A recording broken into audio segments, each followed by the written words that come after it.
Halo teman-teman, selamat datang di Futato Football Data and Story. Nah, kali ini kita ketemu lagi di Timnas Day yang sayangnya akan jadi edisi terakhir dari kualifikasi Piala Dunia. Di sini aku akan ngebagiin review sama pengalaman nonton salah satu pertandingan penentuan yang sudah menentukan nasib kita ke Piala Dunia 2026, yaitu pertandingan di Minggu dini hari, yaitu Timnas Indonesia versus Irak. Di laga penentuan antara Indonesia versus Irak, Timnas Garuda tampil menjanjikan di babak pertama. Patrick Kluivert menurunkan formasi 4-2-3-1 fluid yang bisa berubah ke 3 formasi berbeda. Struktur ini bikin progresi bola dan pertahanan Indonesia itu jauh lebih rapi dibanding laga sebelumnya ya. Calvin Verdong dan Tom Haye terbukti jadi pemain paling penting di sistem ini. Irak di sisi lain itu justru lebih berhati-hati dan main menunggu, bertahan dengan 4-4-2 sambil ngandelin counter dan long ball. Beberapa peluang dari kombinasi Tom Haye dan Zylstra serta skema set piece sempat mengancam gawang Irak. Sayangnya babak pertama ditutup dengan skor 0-0. Kejutan pun datang di babak kedua. Irak lebih menyerang dengan counter press yang agresif di lini tengah. Skema cutback di menit 56 dan true pass di menit 58 sering mengancam gawang Indonesia. Entah mengapa Indonesia itu mulai sering kalah duel dan kalah momentum. Small margin pun tercipta di menit ke-75. Kesalahan Rido dimanfaatkan Zidane Iqbal yang dengan gerakan pick and roll-nya melepaskan tembakan mendatar ke pojok gawang PAS. 1-0 untuk Irak. Setelah unggul, kita tahu Irak justru mengulur-ulur waktu dengan pelanggaran-pelanggaran kecil untuk mengunci kemenangan. Tambahan waktu 11 menit pun nggak bisa dimanfaatkan para pemain timnas. Indonesia terpaksa harus menerima kekalahan dan kesempatan untuk tampil di Piala Dunia 2026 kembali jadi mimpi yang panjang. Penasaran dengan detail alur cerita yang dibarengi statistik dan data, serta siapakah yang lagi-lagi harus bertanggung jawab atas proyek gagal ini? Langsung aja kita bahas. Kita mulai dari line up. Timnas Indonesia itu menggunakan formasi 4-2-3-1. Di atas kertas, Joey dan Verdong dipasang menjadi double pivot. Verdong ini di-invert, yang sebelumnya adalah wingback sekarang menjadi defensive midfielder. Sedangkan Haye itu didorong ke depan menjadi nomor 10. Kalau dari pemilihan starting line up secara keseluruhan, kayaknya semua pemain ini bisa digunakan untuk berbagai macam posisi ya. Kayak misalkan formasi 4-3-3, 4-4-2 atau 3-4-3, materi pemain di formasi ini itu bisa digunakan di formasi-formasi tersebut. Paling concernnya adalah di bagian trio penyerang yang menurutku itu nggak tajam karena ada Reinders, Zylstra, dan Kambuaya. Harusnya Ole atau Miliano itu masuk dari awal. Kalau dari sisi Irak, di atas kertas dia menggunakan 4-4-2 dan beberapa pemain penting yang aku kenal kayak Ali Jasim di Como dan Zidane Iqbal itu masih ada di bangku cadangan. Nah, sekarang kita coba masuk ke timelinenya ya.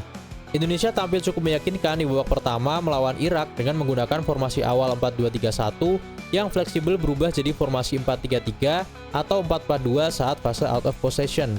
Jadi dua pressure terdepan itu adalah Zylstra dan Haye, sedangkan Kambuaya dan Reinders akan agak turun ke area tengah tapi tetap melebar sehingga terbentuk 4-4-2.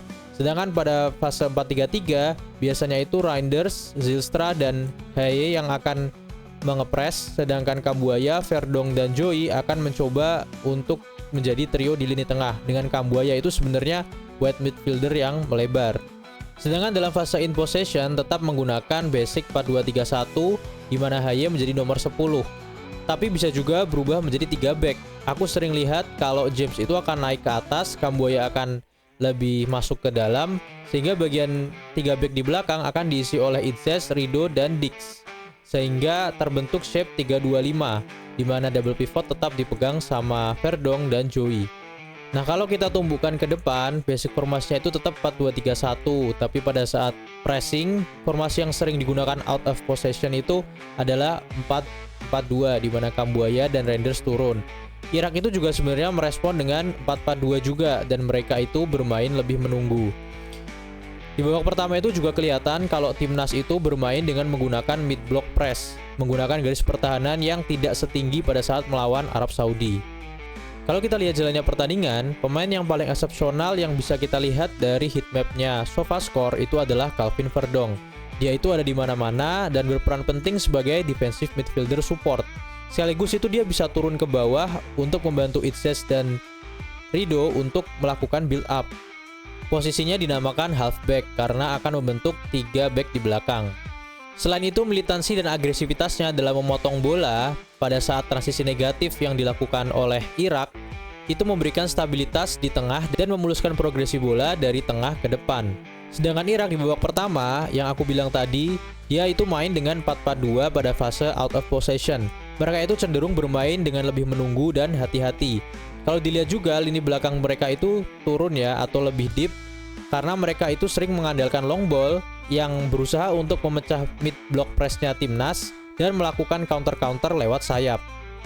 Dalam 10 menit pertama, struktur pertahanan dan transisi negatif timnas itu masih terlihat rapi ya. Kita bisa lihat Ridho itu tampil solid dari aspek reading the game ya. Beberapa kali dia motong umpan direct dan umpan cutback yang dilakukan oleh Irak.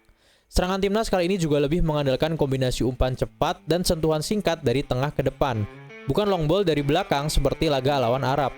Keputusan memainkan Tom Hayes sebagai nomor 10 ini terbukti efektif ya, apalagi sebenarnya itu dia fluid, kadang jadi DM, kadang jadi CM, kadang jadi AM, kadang jadi striker ngepres sama si Zylstra. Ia jadi penghubung antara lini tengah dan lini depan, sering melakukan kombinasi link up play dengan Zylstra di sisi kanan, yang pada menit ke-13 sempat mengancam pertahanan Irak. Kemudian di menit ke-25, serangan dari kedua sisi sayap timnas itu identik dengan crossing ya. Bahkan Haye itu sempat melakukan crossing by the line dari sisi sayap kanan. Peluang terbaik pun datang di menit ke-32 lewat kombinasi set piece dan cutback ke Eliano yang dilanjutkan oleh Kevin Dix. Namun sayangnya masih membentur tiang. Meskipun Indonesia itu menguasai 58% possession, melakukan 9 sentuhan di box Irak, dan melakukan 7 shot di mana 4 tembakannya itu dari dalam kotak, tapi end product atau finishingnya itu masih 0 shot on target. Masih di PR yang nggak tahu kapan selesainya. Irak bahkan lebih parah loh, dengan hanya mencatatkan 2 tembakan yang nggak satupun on target. Babak pertama pun ditutup dengan skor 0-0 dengan performa Indonesia yang cukup menjanjikan dan memberikan rasa optimis dalam bangun serangan dan transisi negatif. Tapi di balik itu, ada kejutan yang menunggu kita semua di babak kedua. Sekarang kita masuk ke babak kedua. Pergantian cepat pun dilakukan. Ragnar Ratmangun masuk menggantikan Kambuaya, disusul oleh Romani di menit 55, menggantikan Zylstra untuk menambah efektivitas serangan.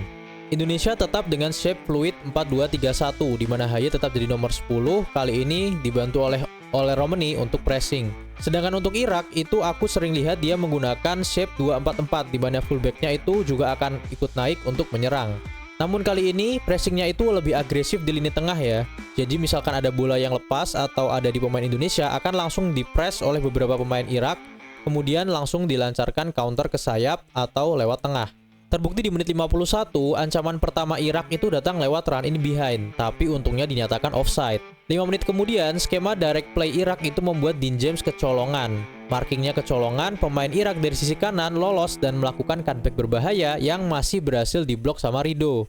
Menit ke-58 pun juga kejadian, true pass deflect dari tengah juga hampir mengancam gawang Indonesia. Sejak menit ke-60, dominasi di lini tengah itu mulai berpindah ke tangan Irak ya. Counter press yang mereka lakukan itu jauh lebih efektif ya, terbukti dengan 28 duels won dibanding 24. Dan Irak itu berhasil improve dengan 5 shots, 2 on target, dan 7 sentuhan di kotak penalti Indonesia di babak kedua. Sementara statistik Indonesia itu malah menurun drastis, hanya menciptakan 2 tembakan sepanjang babak kedua. Masuknya Milano Jonathan di menit ke-65 itu diharapkan memberikan variasi serangan lewat dribble dan penetrasi dari sayap kanan. Tapi sejauh yang aku lihat itu kontribusinya minim. Gak ada dribble sukses maupun peluang yang berarti. Satu-satunya shot on target dari Indonesia itu datang dari Kevin Dix lewat skema crossing ke kotak penalti yang dengan mudah diamankan kiper Irak. Kinerja wasit pun juga menjadi sorotan. Beberapa indikasi pelanggaran di menit 66 dan 77 itu nggak direspons dengan cek VAR. Padahal beberapa pemain Indonesia kayak Jay Itses, terus kemudian Calvin Verdong maupun Tom Haye itu sudah protes-protes ke wasit. Tapi di balik semua itu, kejutan pun datang. Pergeseran momentum permainan ke Irak akhirnya menghasilkan small margin yang berbuah gol di menit ke-75. Berawal dari kesalahan Ridho yang harusnya itu buang bola atau back pass ke Paes, skema counter pun membawa Zidane Iqbal itu mencari ruang di sisi kiri kotak penalti. Dia melakukan gerakan yang disebut dengan pick and roll yang sangat identik dengan basket. Kemudian dia melepaskan tembakan keras mendatar ke pojok kanan bawah, yang sayangnya gagal diantisipasi oleh Martin Paes. 1-0 untuk Irak. Masuknya Sananta dan Nathan di menit 86 pun nggak berdampak signifikan. Apalagi Irak itu justru mulai sering akting guling-guling. Kalian bisa lihat sendiri, mereka suka lambatin tempo lewat pelanggaran-pelanggaran kecil. Meskipun sempat unggul jumlah pemain karena kartu merah Irak di menit 90+9, Indonesia gagal menambah keunggulan. Indonesia terpaksa harus menerima kekalahan dengan skor 0-1 dan kesempatan kita untuk tampil di Piala Dunia 2026 kembali jadi mimpi yang panjang. Kalau kita bicara soal player statistik, pemain terbaik dari Indonesia itu kalau nggak kita lihat rating ya, itu Verdong sama Haye menurutku. Bener-bener jadi jantungnya sistem bermain kita, dan kalau dilihat dari stats, Verdong itu mencatatkan 8 defensive contributions dan 5 passes to final third. Sedangkan Haye itu melakukan 8 passes into final third, 5 defensive contributions, dan 3 chance created, terbanyak di pertandingan ini. Kalau dari sisi Irak, aku juga udah coba ngecek beberapa stats pemain lain.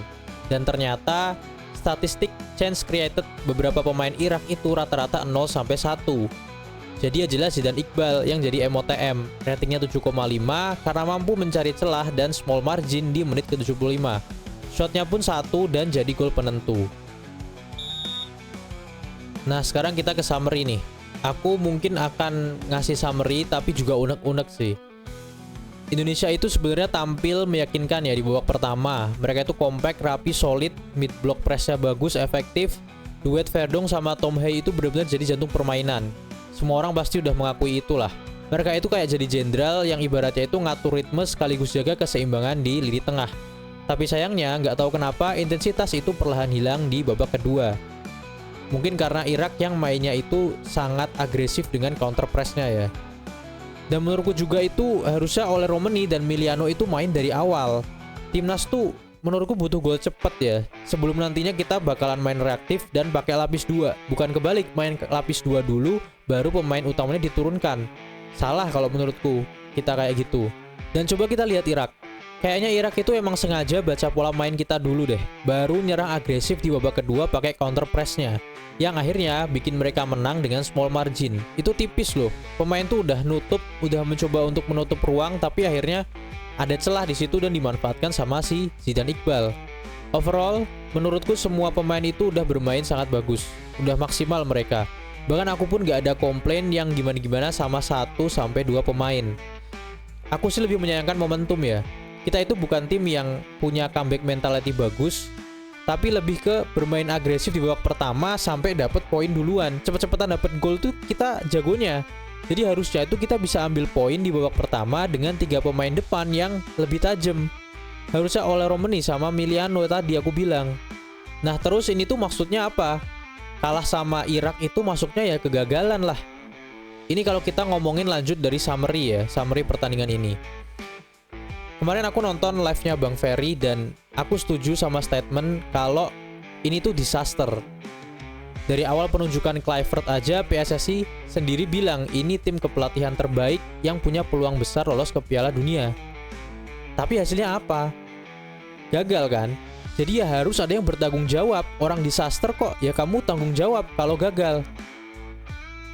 Nah hasil ini tuh justru bikin pemecatan STY pas itu jadi sebuah keputusan buruk, blunder yang gagal lah. Beliau itu dipecat pas momentumnya lagi bagus, dan aku yakin ya kalau dia itu masih melatih Indonesia bisa kok kita lolos ke putaran keempat. Minimal ya kita tuh gak kalah sama Arab dan Australia. Orang pelatih Arab sama Australia aja sama yang kita lawan di round 3.